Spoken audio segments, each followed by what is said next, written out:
Jeannot était très, très, très pauvre. Et il rêvait de devenir très, très, très riche. Et de rencontrer une belle jeune fille qui serait une bonne épouse et qui lui donnerait une ribambelle d'enfants qui pourraient lui succéder. Mais Jeannot n'avait pas grand-chose à espérer de la vie.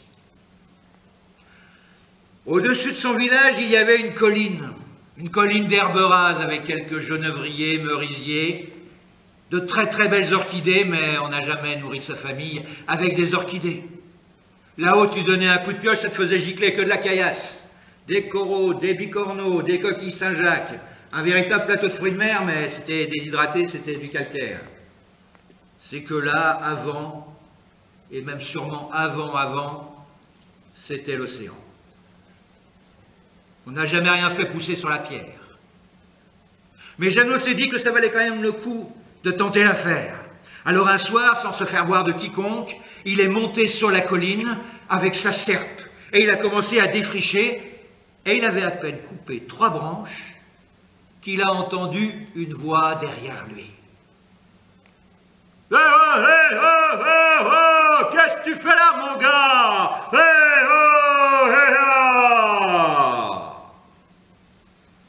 Jeannot se retourne et il voit un vieux, tout crochu, les yeux chassieux et la bouche humide. Et Jeannot lui dit, je défriche. Ouais, tu es triché, tu défriches. Allez les gars, au boulot, allez, on va t'aider, Et Jeannot voit de sortir des taillis une dizaine de bons hommes, tous semblables aux vieux, mais un peu plus petits, et qui se sont mis des griffes et des dents, et en un clin d'œil, il y avait toute une parcelle de livres. Eh bien, ça commençait plutôt pas mal. Jeannot a mis la main à sa poche, il savait qu'il devait y rester une pièce, là, tout au fond, mais le vieux s'est mis à rire. « Voilà, tu paieras plus tard, mon gars. Et tout le monde a disparu. Jeannot est rentré chez lui et il a passé une nuit des plus excellentes. Et toute la nuit, il a rêvé à une belle jeune fille qu'il demanderait en mariage. Et le lendemain, le soir, sans se faire voir de quiconque, c'est plein de courage qu'il est remonté avec sa houe et il a commencé à donner des coups, 1, 2, 3, mais sur la pierre, la lame de la houe s'est bien vite tordue. Mais derrière lui, il a entendu la voix. « qu'est-ce que tu fais là, mon gars? C'était le vieux. Et Jeannot lui a dit, je laboure. Tu veux l'amour et tu laboures. Allez les gars, au boulot, plus haut, ce qui est en bas, ça va, ce qui est en bas, ce qui est en haut, ça va en bas, Et Jeannot n'en croyait pas ses yeux, jamais il avait vu labourer si profond. La main à la poche, ouais, tu paieras plus tard, mon gars. Alors le lendemain soir, Jeannot, toujours plein d'entrain, est monté avec ses semences de l'an passé. C'était pas grand-chose, hein, c'était quoi? C'était le tiers, ou peut-être même pas le quart d'un seau. Et puis il a jeté quelques poignées, et puis il a entendu la voix.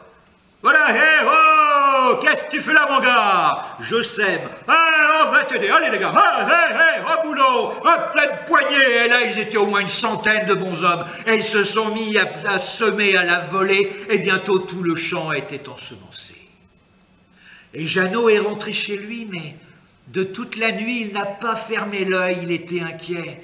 Parce que cette colline de calcaire, t'avais une goutte de pluie qui tombait le matin, mais en fin d'après-midi, elle était déjà tout en bas, au fin fond de la rivière. Ça retient rien, ces caillasses. Et il a réfléchi, et au petit matin, il a trouvé l'idée. Il est monté avec pas grand-chose, un bol, et dedans un peu d'eau. Et il a versé l'eau sur les semences. Et tout s'est passé comme prévu. C'est de l'eau qu'il te faut. Allez les gars, au boulot, crachez, crachez, Et là, ils étaient au moins une bonne centaine, peut-être plus, de bons hommes qui se sont mis à cracher.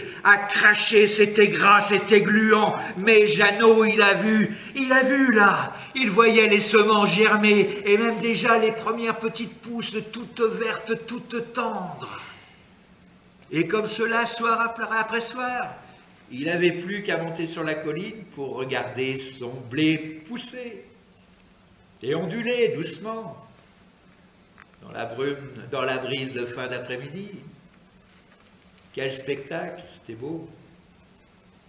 Ah, il n'était pas le seul à trouver ce spectacle très beau. Ils sont passés par là quelques insectes éclaireurs qui ont flairé l'aubaine. Et bientôt, c'est un nuage qui s'est abattu sur le champ, et Jeannot, il avait beau claquer des mains, il n'y arrivait pas, et il a entendu la voix. Voilà, hey, ho, ho, on va t'aider, allez les gars, allez, soufflez, soufflez, hey, ho, ho. Et ils étaient près d'1 millier de bons hommes à souffler de leur haleine pestilentielle, et toutes les mouches sont tombées comme des mouches.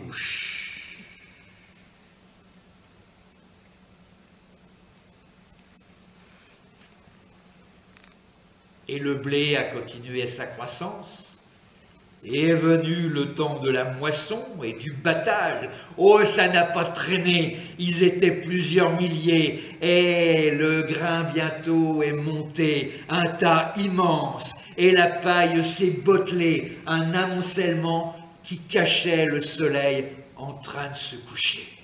Il y a une base dans l'agriculture qu'on appelle le C sur N, le carbone sur azote, qui doit être le facteur productif de nos terres.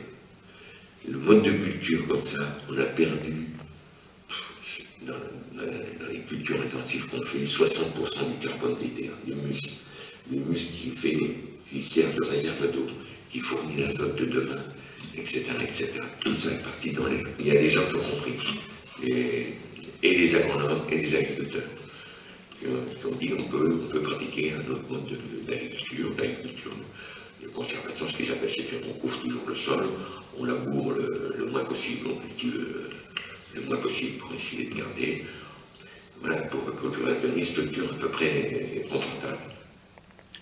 Alors ceux d'entre vous qui pensent que l'histoire est terminée, avec une fort jolie happy end, sont peut-être des partisans de l'agriculture conventionnelle, un tantinet productiviste.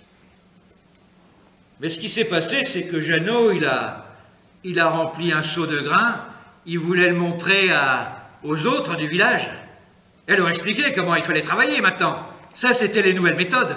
Et puis le grain, il était bien gros, il était bien gras, bon, il sentait pas très bon, mais bon, les meuniers dans la vallée, ils sont pas si difficiles.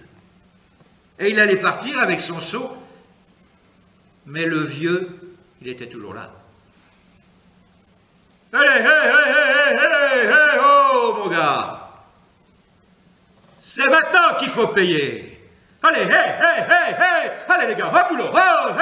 Oh! Et Jeannot a vu disparaître son tas de grains. Ils étaient des milliers de bons hommes, et les plus costauds se sont occupés de la paille, et bientôt il n'y en restait plus que le champ de pierre, les coraux, les bigorneaux, et les coquilles Saint-Jacques. Ceux du village qui ont vu Jeannot rentrer ont dit que depuis ce soir-là, il n'a plus jamais été le même. Et les plus bavards du village disent que le grain et la paille de Jeannot ont servi à alimenter les chaudières des bons hommes de la colline pendant tout l'hiver. Mais ce qui est sûr, c'est que la colline a retrouvé sa pelouse d'herbes rases, ses merisiers, ses genévriers, aussi ces très belles orchidées. À la plus grande joie des oiseaux et de tout un tas de petites bestioles de partout. Mes parents, ils avaient comme idée que leur boulot en tant que paysan, c'était justement de ne plus être paysan, c'était de devenir agriculteur, exploitant agricole et de nourrir le monde. Hein, puisqu'on leur disait il faut produire toujours plus. Et donc ils ont fait ce qu'il faut, ils ont multiplié la productivité sur la ferme, parce qu'il y avait les tracteurs, les engrais, les pesticides, enfin bref. Ils ont répondu à la mission qui était d'une manière générale assignée à l'agriculture à cette époque-là. Puis ben, moi je suis arrivé avec l'idée inverse, c'est que cette agriculture-là n'avait pas d'avenir pour les paysans, puisqu'elle les élimine. Donc la mécanisation, ça a lessivé pas mal de paysans, et puis après toute la course à l'agrandissement, les hectares toujours plus, de moins en moins de voisins, enfin bref, il fallait revenir à, on prend ce que la nature nous donne, on la travaille, on travaille avec elle et du mieux possible pour effectivement avoir des rendements qui permettent de vivre, mais sans toutes les béquilles chimiques, quoi. Donc. Loin, très loin des préoccupations de la diagonale du vide, en pleine orthogonale du plein, à Paris, 10e arrondissement, gare de l'Est précisément. Il n'y a pas si longtemps, il y avait un gars qui courait comme un dératé. Il traînait une valise à roulettes, il courait en direction de la voie numéro 29. Et c'est là où son train était encore stationné pour un tout petit peu de temps. Il courait depuis les tréfonds du métro, il courait pas très vite, il était très très essoufflé, et quand on est en retard de toute façon, la voie 29, c'est le pays où l'on n'arrive jamais.